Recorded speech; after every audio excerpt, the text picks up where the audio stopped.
perasaan aman yang bagi saudara kita di Palestina.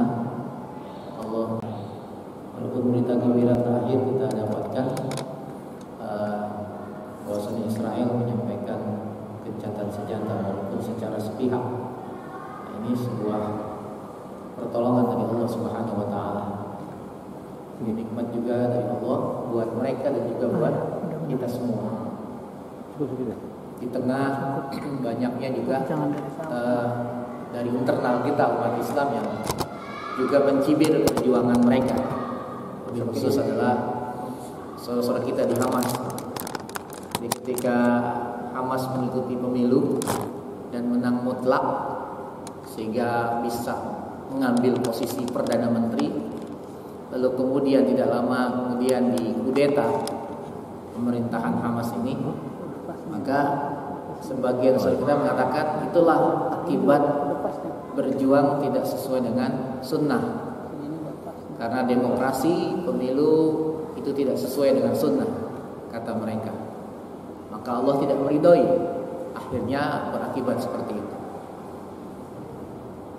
Lalu ketika sekarang mereka melakukan perlawanan orang-orang Yahudi dengan cara fisik, benturan fisik, karena memang orang Yahudi mendahului terlebih dahulu, lalu berakibat balasan dari orang-orang Palestina, kemudian dibalas lagi dengan luar biasa oleh orang Yahudi, dan Yahudi menghantam tidak hanya bahkan bukan yang dituju adalah militer Hamas, tapi justru adalah penduduk sipil. Lalu saudara kita yang lain mengatakan itulah itu kesalahan namanya. Jadi menyerang Israel, tapi akhirnya yang jadi korban itu rakyat sipil. Jadi menurut orang-orang seperti ini nggak ada benernya apapun perjuangannya. Padahal luar biasa rakyat Palestina, terutama adalah Hamas, dalam menjaga eksistensi umat Islam di sana. Gitu. Tapi dalam pandangan umat Islam yang lain, termasuk di negeri kita, itu nggak ada benernya. Gitu. Pokoknya salah semua. Apa yang dilakukan di sana salah. Padahal kalau kita bertanya apa yang sudah Anda lakukan terhadap pembelaan terhadap Masjidil Aqsa, seperti itu. Jadi kadang kita lelah. Jadi di internal kita sendiri kita berdebat, ribut. Padahal Al-Quran melarang itu. Kalau sudah menghadapi musuh, ya, idza laqitum fi'atan fasbutu wadhkurullaha katsiran la'allakum tuflihun. Jadi kalau kamu sudah berhadapan dengan musuh, kata Allah Subhanahu wa taala, fasbutu, kuatkan pendirian kamu dan banyak mengingat Allah agar kalian itu mendapatkan kemenangan. Wala tanazau fatafshalu wa tadhhabu rihukum. Dan jangan kalian berdebat. Nggak usah berdebat lagi kalau sudah berhadapan dengan musuh. Gitu. Singkirkan ego masing-masing. Walaupun kita ada perdebatan, ada perbedaan. Gitu. Ini larangan dari Al-Quran. Fatadhhabu hukum. Kenapa? Karena kalau kalian terus berdebat antara kalian, itu akan melemahkan kekuatan kalian. Nah, ini yang terjadi saat ini seperti itu. Tapi ala kulli hal Allah masih melindungi saudara kita di Palestina. Gitu. Maka kita tidak bisa turun langsung ke sana. Ya, kita tidak bisa berjuang langsung bersama dengan mereka menghadapi orang-orang Yahudi. Maka inilah realisasi dari ketakwaan itu sendiri, Bapak hadirin sekalian. Jadi kalau kita baca Quran itu, ketika Allah berbicara tentang sifat orang bertakwa, itu salah satu yang tidak pernah lepas Allah sebutkan ketika bicara orang takwa, itu adalah kepedulian. Silakan nanti dibaca di Tadaburi surat Al-Baqarah ayat 1 sampai 5 ketika Allah mengatakan dzalikal kitabul la raiba fihi hudal lil muttaqin. Siapa orang bertakwa? Allah itu sebutkan. Salah satu cirinya adalah kepedulian. Lalu surat Al-Baqarah 177 bicara tentang takwa yang sebenar-benarnya, di dalamnya ada kepedulian. Surah Ali Imran ayat 133 sampai 136 bicara tentang takwa, isinya adalah kepedulian. Surah Al-Zariyat ayat 14 sampai 23 ketika Allah bicara tentang karakter orang bertakwa, salah satunya Allah sebutkan kepedulian. Sebaliknya, ketika Allah tidak punya kepedulian, maka kehinaan dan kesengsaraan yang didapat di akhirat nanti masuk neraka. Ya, silakan baca surah Al-Mudaththir. Ya, itu pun tentang kepedulian. Kenapa masuk masalah kaum bi saqar? Kenapa kamu bisa berada di dalam neraka saqar? Maka di antara yang disebutkan oleh mereka penduduk saqar karena kami tidak punya kepedulian. Surat Al-Fajr, kepedulian. Surah Al-Maun, kepedulian. Jadi kalau kita tak punya kepedulian, maka kita tidak layak disebut sebagai orang yang bertakwa. Nah, karena itu ini ujian keimanan dan kepedulian kita. Apa yang sedang dialami saudara kita di Palestina. Baik Bapak hadirin sekalian, kita langsung masuk pada pembahasan kita di Sirah Nabawiyah. Kita cuma ingin mengkaitkan aja. Jadi dalam sejarahnya perjuangan kaum muslimin dari masa Rasulullah sampai kapanpun, ketika memperoleh kemenangan itu tidak lepas dari pertolongan Allah Subhanahu wa taala. Maka kita ingin mempelajari surah Nabawiyah ini dari awal. Dan sekarang kita masuk pada bab tentang dakwah, ya. Dakwah secara terang-terangan, yaitu ketika beliau melakukan di Bukit Sofa. Atau ini sudah lewat? Lewat belum? Hah? Belum. Kalaupun lewat kita ulang sedikit. Ya. Jadi dakwah di Bukit Sofa. Setelah Rasulullah berdakwah di kerabat-kerabat dekatnya, ya, secara terang-terangan, mengumpulkan keluarga besarnya, lalu mendapatkan penolakan dari pamannya Abu Thalib, tapi di sisi lain dari pamannya Abu Lahab, tapi di sisi lain mendapatkan pembelaan yang luar biasa dari paman yang lain, yaitu Abu Thalib. Maka kemudian Allah perintahkan juga untuk menyampaikan dakwah ini di kalangan bangsa Quraisy, suku Quraisy. Maka ketika itu yang dipilih tempat Rasulullah adalah Bukit Sofa, ya, Bukit Sofa. Nah, disinilah Rasulullah apa yang dilakukan Rasulullah di Bukit Sofa inilah dakwah jahriyah, dakwah secara terang-terangan pertama kali kepada masyarakat umum. Sementara yang dilakukan kepada keluarga itu dakwah secara terang-terangan di kalangan kerabat dekat dulu. Sementara kalau di sini nih, ini momen pertama ke masyarakat umum di luar kerabat, semua orang-orang Quraisy. Maka bagaimana Rasulullah menggunakan bahasa yang mau tidak mau orang-orang kafir Quraisy itu pasti hadir. Itu bahasa panggilan yang dipakai untuk ketika dalam menghadapi peperangan. Hal yang penting sekali, salah satunya peperangan. Maka tidak ada satupun orang dari suku Quraisy, kabilah Quraisy yang tidak hadir. Kalaupun ada di antara mereka pimpinannya yang tidak hadir, maka diwakili pasti. Karena ini menganggap penting. Ini salah satu bentuk, ya, cara Rasulullah untuk agar panggilan itu diperhatikan.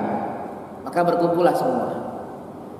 Maka disitulah terjadi penolakan dari Abu Lahab. Penolakan dari Abu Lahab.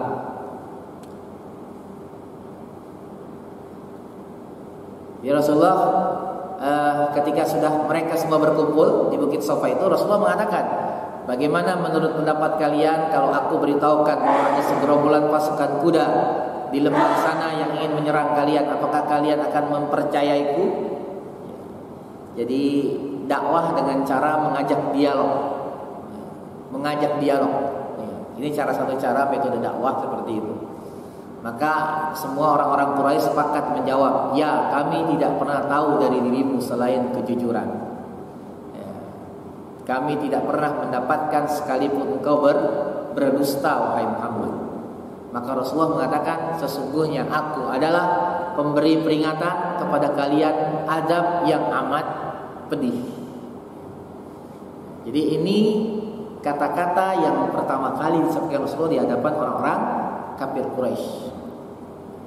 Jadi mengingatkan memori orang-orang kafir Quraisy tentang seperti apa sosok Rasulullah Muhammad SAW, penilaian mereka terhadap Rasul. Dan ternyata mereka semua sepakat, Rasulullah bukan seorang pendusta. Rasulullah tidak pernah sekalipun tidak melakukan yang namanya kejujuran. Semuanya pasti jujur. Tidak pernah sekalipun beliau berbohong. Maka ketika masuk, ya, sudah diterima seperti itu, barulah Rasulullah menyampaikan dakwahnya, peringatannya. Itu sesungguhnya aku adalah pemberi peringatan kepada kalian, adab yang amat pedih. Jadi kalau kalian menolak, ya, maka kalian akan mendapatkan adab pedih.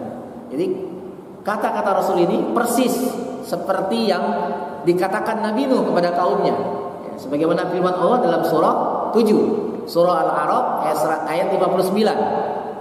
Laqad arsalna Nuhan ila qaumi faqala ya qaumi ibudullah ma lakum min ilahin ghairu inni akhafu 'alaikum 'adzab yaumin adzim.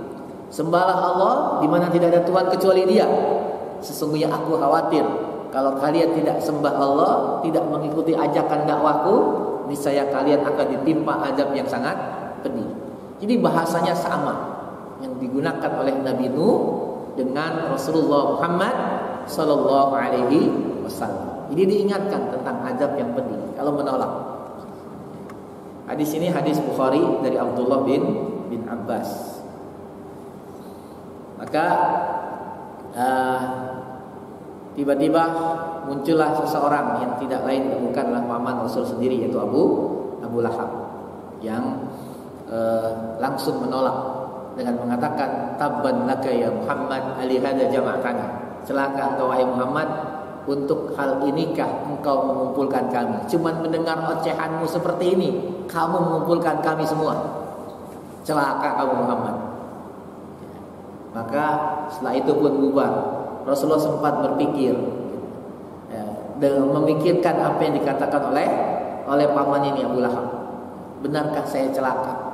Yang dikatakan oleh sebagaimana dikatakan oleh pamannya. Maka kemudian Allah menurunkan surah Al-Lahab atau surat Al-Masad. Sebenarnya kalau secara urutan setiap surat itu kan memiliki rata-rata itu memiliki lebih dari satu nama gitu. Maka begitu juga dengan surat ini.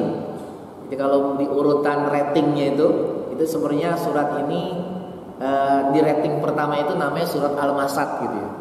Surat Al-Masad. Baru kemudian surat Tabbat Yada Abi Lahabin wa tab. Kemudian juga surat Al-Lahab. Jadi kalau di rating pertama itu surat Al-Masad namanya. Baru kemudian surat Al-Lahab. Yang artinya adalah api yang bergejolak, seperti itu. Ini sebagai hiburan ya buat Rasulullah SAW, bahwasanya yang celaka itu bukan engkau wahai Muhammad, tapi yang celaka itu pamanmu sendiri, yaitu Abu Lahab. Tabbat yada Abi Lahabin wa tab. Sampai Allah tuh mengulang 2 kali. Jadi memastikan tentang kecelakaan, tentang kebinasaan, kehancuran seorang yang bernama Abu Lahab. Tabbat yada Abi Lahabin. Celaka kedua tangan Abu Lahab. Kemudian Allah ulang lagi, masih di ayat itu, watab. Jadi tabbat yada. Yang pertama dengan menggunakan fi'il madhi dengan muannas, tabbat yada. Kemudian yang kedua dengan menggunakan bentuknya mudzakkar, tabbat. Yang pertama tabbat ada tak sukunnya, itu menunjukkan muannas.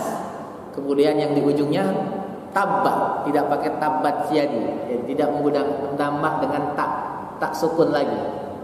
Artinya ini sebuah litakid, penguatan.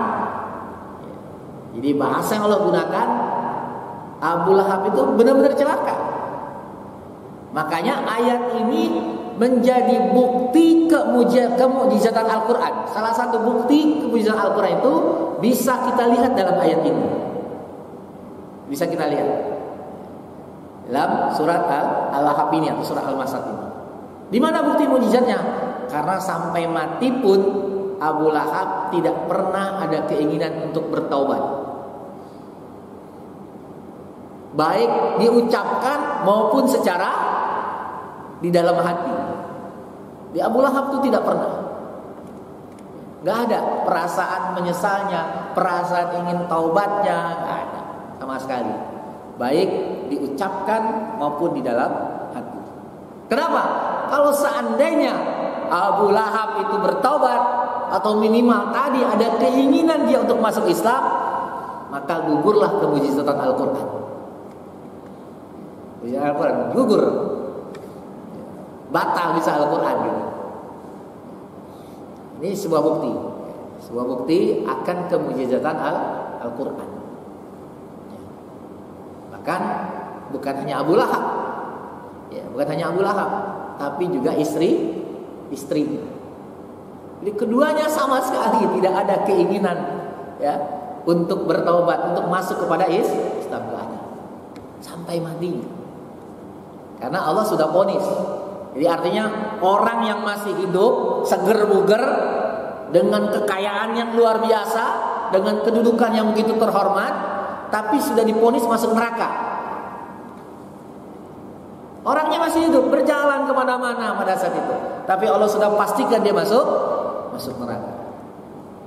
Tabbat yada abi lahabin wa tab, ma aghna anhu maluhu wa ma kasab. Tidak berguna sedikit pun harta yang dia miliki dan apa yang dia usahakan. Keuntungan yang dia kelola dari harta itu untuk usaha, untuk berniaga, untuk berdagang, itu nggak ada gunanya semuanya. Kembali lagi di ayat kedua ini Allah tekankan. Jadi bukan ma'aghna'an, tidak sampai di harta. Jadi di antara makna harta, bedanya di ayat kedua, mal dengan kasab itu, kalau mal itu harta pokoknya, sementara ini cabang-cabangnya wa ma kasab itu. Hasil keuntungan dari harta pokoknya itu kata Allah Subhanahu wa taala enggak ada mendatangkan manfaat sedikit pun. Baik di dunia maupun di akhirat. Dan Allah menegaskan, sayasla naran dzata lahab. Dia pasti masuk neraka. Pasti masuk neraka. Lalu kemudian Allah menyinggung tentang istrinya, wa mra'atuhu hammalatal atau begitu juga dengan istrinya. Jadi ini pasangan sehidup semati, pasangan yang setia baik di dunia maupun di akhirat. Tapi sayang di dunia berdua berkolaborasi, begitu bekerja sama untuk menentang dakwah. Begitu juga di akhirat, keduanya bersama-sama masuk neraka. Jadi kalau kita bandingkan dengan Abu Sufyan misalnya gitu, Abu Sufyan itu kan kerasnya luar biasa sama Rasulullah, musuhannya juga. Begitu juga dengan istrinya, ya, Hindun, luar biasa, sampai membelah dada Hamzah lalu memakan jantungnya. Ya. Tapi justru di Fathu Mekah keduanya masuk Islam. Ya. Tidak ada ayat yang menjelaskan tentang Abu Sufyan sebagaimana Allah menjelaskan tentang Abu Lahab. Ada Allah sebutkan. Tidak Allah vonis Abu Sufyan itu seperti Allah memvonis Abu Lahab. Inilah kalau bahasanya, kalau orang sudah disesatkan oleh Allah maka susah udah. Mau kayak apapun gitu. Dan itulah yang sering menjadi muqaddimah setiap Rasulullah berkhutbah kan. May yahdillahu fala mudhillalah wa may yudlil fala hadiyalah. Siapa yang Allah berikan petunjuk, maka enggak ada satupun orang yang bisa menyesatkan kebakaran. Dan siapa yang Allah sesatkan, sudah Allah sesatkan, enggak ada satupun orang yang bisa memberikan petunjuk. Siapapun. Nah, ini contoh dari Abu Lahab. Jadi Abu Lahab seperti itu. Wamro, begitu juga dengan istrinya. Wamro'atu hammalatal hatab. Istrinya ya, yang membawa kayu bakar. Artinya ini penafsirannya adalah pertama, ya memang setiap Rasulullah di setiap jalan yang dilakukan Rasulullah, Ummu Jamil ini, ya, itu istrinya Abu Lahab, itu selalu menaruh duri gitu ya, sesuatu yang bisa mencelakakan Rasulullah. Jadi Rasulullah, mana nih jalan yang bisa Rasul? Taruh situ benda-benda yang bisa menyakiti beliau. Pemahaman yang kedua adalah bagaimana beliau selalu memprovokasi orang-orang ya, agar tidak mendengarkan Rasulullah Shallallahu Alaihi Wasallam. Begitu juga dengan Abu Lahab. Abu Lahab dan sama. Maka kata Allah, fi jidha hablum mim masad. Nah, itu siksaan yang diterima oleh Ummu Jamil nanti di akhirat, di neraka. Fi jidha hablum mim masad. Di lehernya ada tali diikat oleh Allah Subhanahu wa taala. Nah, ini turun karena sebab di peristiwa di Bukit Sofa surah Al-Ahqaf. Walaupun secara mayoritas Quran itu ya, ayat-ayat atau surah di Al-Quran itu lebih banyak tidak memiliki sababun nuzul gitu ya. Jadi tidak semuanya ada sababun nuzulnya, tidak semuanya ada sebab turunnya, tidak semua. Jadi ada terutama ayat-ayat kalau yang didahului dengan kalimat yas'alunaka. Kita banyak menemukan ayat-ayat seperti itu. Yas'alunaka, mereka bertanya kepada Muhammad. Nah, itu menunjukkan ayat itu ada sebab turunnya. Sebab turunnya karena ada pertanyaan. Termasuk juga misalnya surat Yusuf gitu ya. Surat Yusuf itu surat yang turun sekaligus. Ada 111 ayat gitu. Itu turunnya sekaligus surat Yusuf. Tapi sebagian ulama mengatakan ini surat gak ada sababun nuzulnya gitu. Ada namanya munasabah, ada namanya korelasi.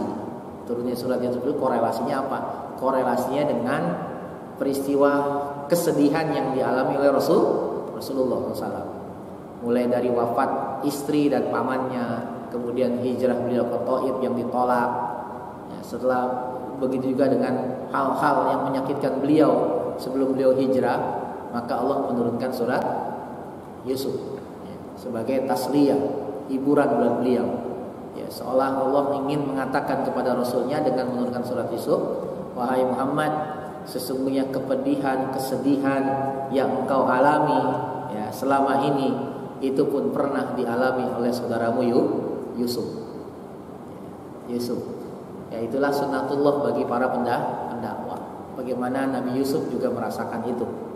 Ya, perasaan ada dengki dari saudaranya sendiri gitu. Jadi kalau sekarang ada orang Islam dengki dengan orang Islam, orang Islam dengki dengan perjuangan orang Islam, ya nggak usah heran juga gitu. Ya, karena dulu juga saudaranya Nabi Yusuf, saudara itu dengki sama saudaranya gitu. Jadi yang namanya sifat dengki, penyakit hasad itu bisa ada dimanapun, tidak hanya antar teman, antar sahabat, antar tetangga, antar masyarakat, tapi juga bisa terjadi di antara keluarga. Gitu. Dan itu terjadi pada Nabi Yusuf alaihissalam, termasuk yang saya katakan tadi di awal. Jadi makanya salah satu doa yang kita minta kepada Allah, bagaimana kita menjauhi yang namanya sifat hasad terhadap saudara kita. Salah satu doanya kan walladzina yaquluna rabbana, yang surat surah Al-Hasyr ya. Al-Hasyr ayat 10 jelas sekali kan. Ya. Rabbana ighfir lana wa li ikhwanina alladzina sabaquna bil iman. Ya Rabb, ampuni dosa-dosa kami dan dosa-dosa saudara kami yang sudah mendahului kami dalam keimanan. Wala taj'al fi qulubina ghillal lil ladzina amanu, dan jangan kau jadikan pada hati kami ya Allah ada rasa gil, hasad ya, tidak suka kepada orang beriman. Jadi jangan sampai sesama muslim, sesama orang beriman ada perasaan tidak suka. Ini doa jelas sekali. Ini kan doa ini kaitannya dengan pembagian harta rampasan perang yang Rasul lakukan, di mana lebih dominan Rasulullah memberikan harta rampasan perang itu pada peristiwa pengusiran Yahudi Bani Nadir itu kepada orang-orang muhajirin. Hanya beberapa saja dari orang-orang Ansor yang dikasih oleh Rasul, tapi mayoritas Rasulullah berikan kepada orang muhajirin. Karena memang kondisi orang muhajirin yang memang fakir. Nah, inilah rahasianya kenapa di ayat 10-nya setelah ayat 8, 9 Allah bicara tentang sifat orang muhajirin, tentang sifat orang Ansor. Kemudian di ayat 10-nya Allah jelaskan, Allah sebutkan doa ini agar kita nggak ada perasaan hasad sesama orang beriman, ganjalan sesama orang beriman. Nah itu, jadi itu dakwah di Bukit Sofa yang salah satunya melahirkan atau turun surah Al-Lahab atau surat Al-Masad. Kemudian turun surah Al-Hijr ayat 94 sampai dengan 96. Rasulullah terus walaupun dapat penolakan ketika di Bukit Sofa dari paman sendiri, dakwah terus dilakukan, tidak henti. Sampai Allah menurunkan, semakin menguatkan agar lebih intens lagi dalam dakwah secara terang-terangan. Sudah nggak ada sembunyi-sembunyi, sampaikan secara terang-terangan. Ya. Mau sembunyi-sembunyi, mau secara terang-terangan, tetap saja kamu dimusuhi, tetap saja.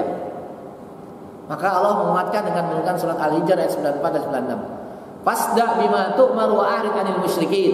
Maka sampaikan olehmu secara terang-terangan segala apa yang diperintahkan kepadamu dan berpalinglah dari orang-orang musyrik. Inna kafainakal mustahzi'in. Dan inilah yang menguatkan Rasul. Jadi sesungguhnya kami memelihara kamu daripada kejahatan orang-orang yang memperolok-olok kamu. Jadi Allah jamin Rasul, silakan kau dakwah secara terangan, kami jamin, kami pelihara kamu. Alladzina, siapa orang-orang yang mengolok-olok itu? Alladzina yaj'aluna ma'allahi ilahan akhar, yaitu orang-orang yang menganggap adanya Tuhan yang lain di samping Allah Subhanahu wa taala. Jadi orang-orang musyrik itu salah satu cara mereka menghalangi dakwah dengan memperolok-olok. Maka Allah sebutkan siapa yang mengolok itu, yaitu orang yang menjadikan Tuhan selain Allah Subhanahu wa taala. Maka kata Allah dengan ancaman fasaufa ya'lamun. Kelak apa yang mereka lakukan itu mereka akan tahu akibatnya nanti di akhirat. Ini turun surat ini semakin menguatkan Rasulullah untuk melakukan dakwah secara terang-terangan. Kemudian semakin beliau melebarkan dakwah jahriyah. Setiap orang yang ditemui oleh beliau, setiap komunitas, kumpulan yang ada, mereka Rasulullah langsung berbaur di situ, lalu menyampaikan dakwah tentang Islam. Tidak ragu-ragu lagi, tidak takut-takut lagi. Termasuk salah satunya adalah dengan cara Rasulullah membacakan ayat-ayat Al-Quran di hadapan mereka. Jadi begitu sudah berada di tengah mereka, Rasul meminta mereka untuk mendengarkan bacaan Quran. Bacakan Quran. Termasuk juga dilakukan oleh para sahabat. Salah satu cerita yang masyhur bagaimana seorang Abdullah bin Mas'ud gitu ya. Abdullah bin Mas'ud radhiyallahu an itu pernah minta izin kepada Rasul agar bisa membacakan Al-Quran di depan Ka'bah. Rasulullah itu menolak permintaan dari Abdullah bin Mas'ud. Khawatir nanti dia akan dicelakai oleh orang-orang kafir Quraisy. Tapi keesokannya datang lagi kepada Rasul, minta izin lagi, sama Rasul gak diizinin. Setelah beberapa kali melihat semangat yang luar biasa dari seorang Abdullah bin Mas'ud, maka Rasulullah pun mengizinkan Abdullah bin Mas'ud radhiyallahu anhu, seorang sahabat yang secara perawakan kecil. Ya, yang digambarkan itu ketika pada peristiwa perang Khandaq misalnya, bagaimana para sahabat itu melihat betisnya Abdullah bin Mas'ud. Jadi betisnya itu tersingkap, lalu terlihat kecil, nggak ada nongol-nongolnya, lurus saja betisnya gitu. Maka para sahabat sedikit tertawa melihat betis dari Abdullah bin Mas'ud. Maka ketika Rasulullah mendengar itu, kata Rasulullah, jangan kau tertawakan. Seandainya ditimbang Gunung Uhud dengan betisnya Abdullah bin Mas'ud, itu masih beratan betisnya Abdullah bin Mas'ud. Rasulullah mengizinkan, lalu dia langsung berjalan ke Ka'bah, lalu dia bacakan dengan lantang ayat-ayat Al-Qur'anul Karim. Apa yang dibaca? Salah satunya sebuah riwayat menyebutkan yang dibaca ketika surah Ar-Rahman.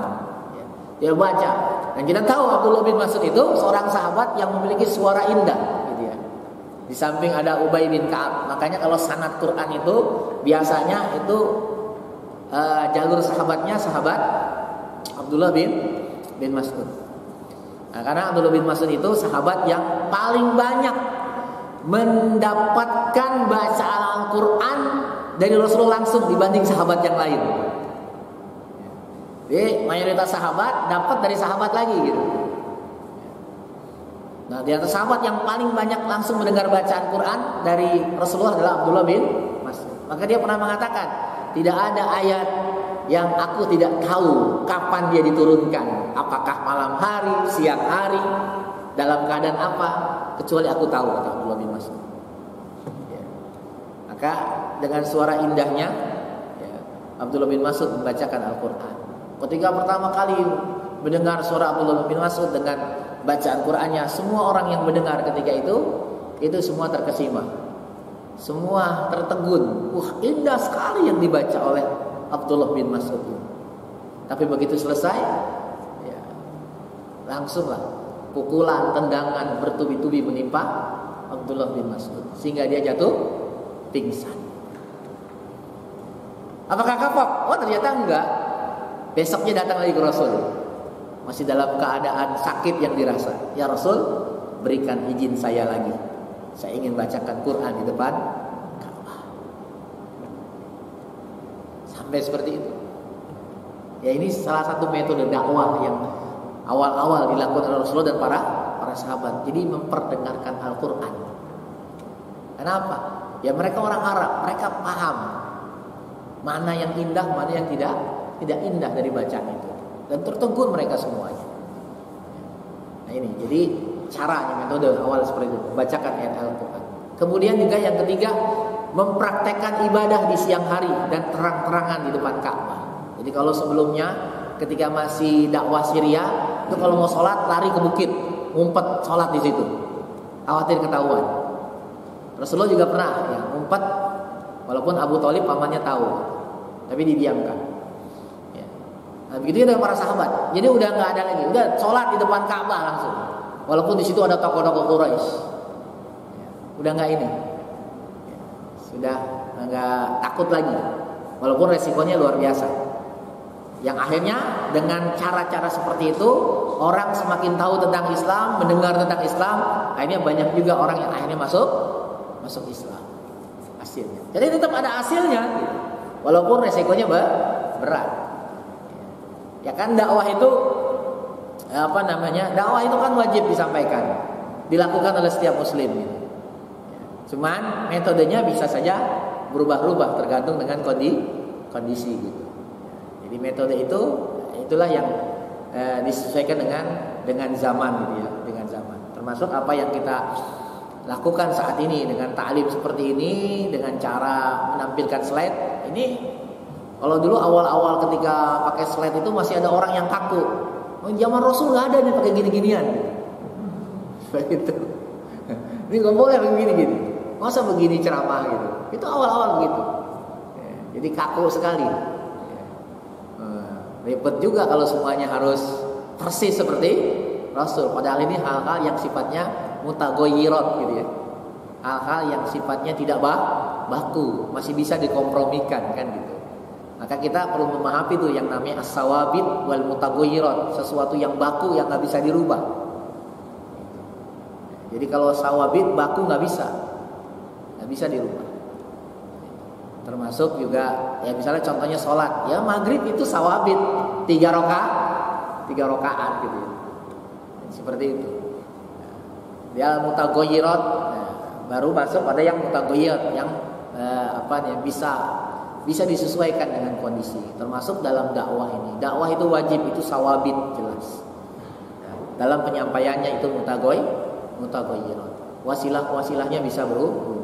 Cara model sekarang banyak seperti ini agar menimbulkan ketertarikan, memancing konsentrasi yang lebih luas dengan cara ini. Tidak hanya dengan mendengar, tetapi juga bagaimana mata kita itu juga bisa lebih memperhatikan. Nah ini dakwah jariyah yang dilakukan oleh Rasulullah Shallallahu Alaihi Wasallam. Mungkin sampai di sini dulu. Kalau masih ada waktu, silakan kalau ada yang mau didiskusikan.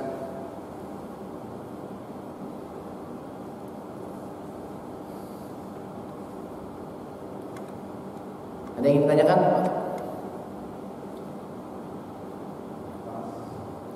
Pas. Bisa aja bro.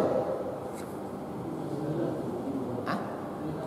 Oh 59. Iya tuh ada 5 menit. Kalau nggak ada yang ditanyakan, kita lanjut sedikit sampai datangnya waktu isya. Oke. Melihat perkembangan dakwah yang dilakukan Rasulullah dan para sahabat dengan cara-cara seperti tadi, maka semakin orang banyak bersipati tentang akan Islam. Tidak sedikit yang akhirnya juga mereka bersyahadat lalu masuk Islam. Maka ini membuat gerah orang-orang kafir Quraisy pada saat itu. Ini caranya gimana ini untuk menghentikan dakwah Muhammad? Ya. Apalagi di awal-awal mereka masih betul-betul segan dengan Abu Thalib. Kalau kita macam-macam dengan Muhammad, kita akan berhadapan dengan Abu Thalib, dengan Bani Hashim, Bani Abdul Muthalib. Maka dilakukanlah jadi sidang majelis pertama menghalangi dakwah. Jadi mereka berkumpul ya, untuk menentukan sesuatu ya, strategi dalam menghalangi dakwah Islam pada saat itu. Maka dilakukan sidang majelis pertama menghalangi dakwah, yang nanti diikuti oleh sidang-sidang berikutnya. Nah, ini sidang pertama. Apa itu? Apa sebabnya? Sebabnya adalah semakin banyak orang yang tertarik dengan dakwah Rasulullah. Banyak yang tertarik. Yang kedua, menyambut datangnya musim haji. Sebentar lagi ternyata nggak kerasa kata mereka datang musim haji. Wah ini bahaya kalau musim haji datang, Muhammad bergerak, habis kita.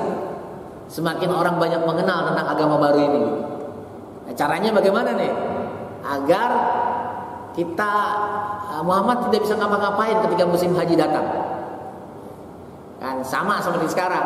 Jadi dari seluruh jazirah Arab semuanya datang ke Mekah ya. Ketika musim haji mereka melaksanakan ibadah haji. Sama mendirikan kemah-kemah gitu seperti itu. Maka Rasulullah juga nanti dakwahnya datang tuh ke kemah-kemah. Nah, ini dari mana nih? Dari kabilah mana? Dari Arab mana? Didatangin Rasul. Mengenalkan tentang Islam. Nah, jangan sampai ini terjadi. Maka kita harus melakukan strategi untuk menghalangi apa yang nanti akan dilakukan oleh Muhammad pada musim haji. Lalu yang ketiga, mencari cara menghentikan dakwah. Ya. Jadi caranya bagaimana? Caranya. Maka akhirnya kesepakatannya diputuskan. Kumpul, salah satunya tokoh yang dipandang ketika itu karena dia ahli sastra Arab, yaitu namanya Walid bin Mughirah. Ya.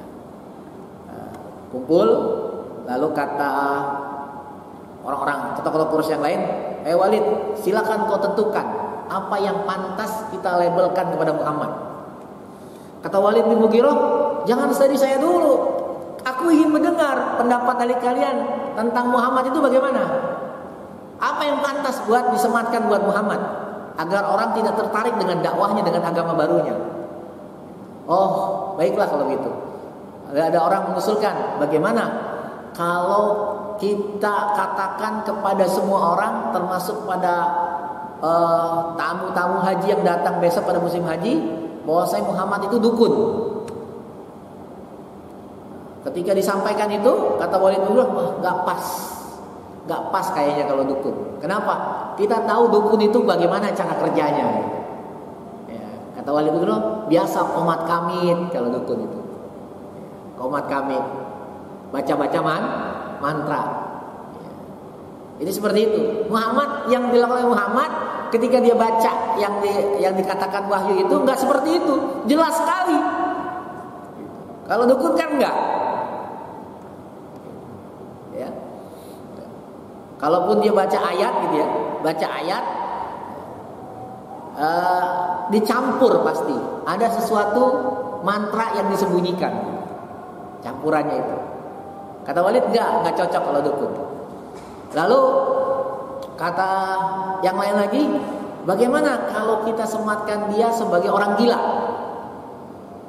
Kata Walid, oh enggak, kita tahu esensi orang gila itu kayak apa. Muhammad enggak benar-benar sadar dia. Ketika menyampaikan itu dia sadar. Tidak dalam keadaan tertekan, tidak dalam keadaan stres, tenang aja dia gitu. Jadi enggak pantas kalau Muhammad itu disebut gila. Lalu kata yang lain, bagaimana kalau kita bilang yang disampaikan Muhammad itu syair-syair saja? Oh, kata Walid bin Mughirah, kita paham syair itu seperti apa. Saya paham. Enggak cocok. Jadi semuanya dibantah sama Walid bin Mughirah. Kata mereka, ya kalau gitu apaan dong gitu. Yang cocok apaan buat Muhammad? Dukun gak cocok, orang gila gak cocok, syair gak cocok gitu. Lalu apa menurut kamu? Walid bin. Akhirnya dia berpikir keras. Berikan saya waktu, kata Walid bin Mughirah. Maka akhirnya Walid bin Mughirah ya, minta waktu untuk berpikir keras. Begitu juga saya minta waktu untuk sampai pekan depan, insyaallah. Wallahu a'lam bishawab. Kita tutup dengan doa kafaratul majelis. Subhanakallahumma wa bihamdik, asyhadu an la ilaha illa anta, astaghfiruka wa atubu ilaik. Assalamualaikum warahmatullahi wabarakatuh.